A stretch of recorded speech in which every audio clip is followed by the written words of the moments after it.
Hello everyone, and welcome back to another video.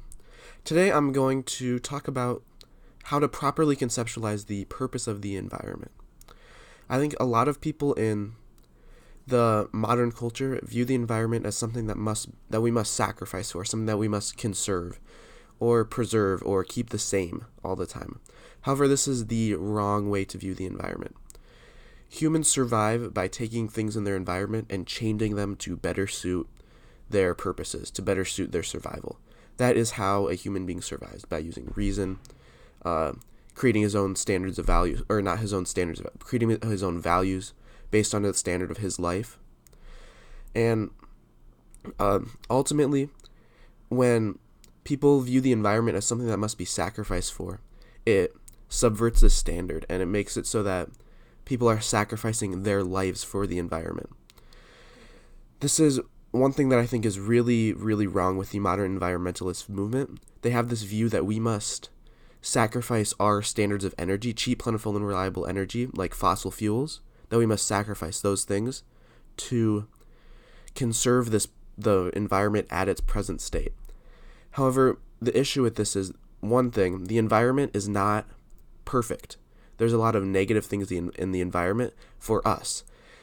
There's a lot of things that we need to adapt to, like extreme cold would be one thing, and extreme heat would be another thing. All these, and natural disasters is another thing. We need to find ways to change our environment to adapt to the environment at the moment.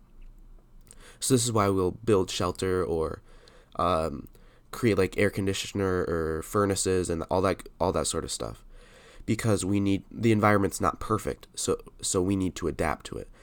And human life should ultimately be the standard rather than the environment, because you can't have both of those as the standard, because one contradicts the other to some extent. If you always want to sacrifice for the environment and want to conserve the environment and keep it the same all the time, you're not going to advocate for fossil fuels, which make human life so much better. Which that's ultimately you should have human life as the standard, as that is the standard of value for anyone that wants to be happy, for anyone that wants to live. So yeah, ultimately human life needs to be your standard, and the idea of sacrificing your life to the environment is a very negative way that a lot of environmentalists view the modern issue of environment. It's like the idea that we need to sacrifice for literally anything, like endangered species or anything that where they put the environment standard over human life's standard. It's a very prevalent issue in the culture, and I think it's a very damaging way to view the environment. Alright, I think that's all I have to say for today. Thank you guys for watching, and I hope to see you guys in the next video. Peace.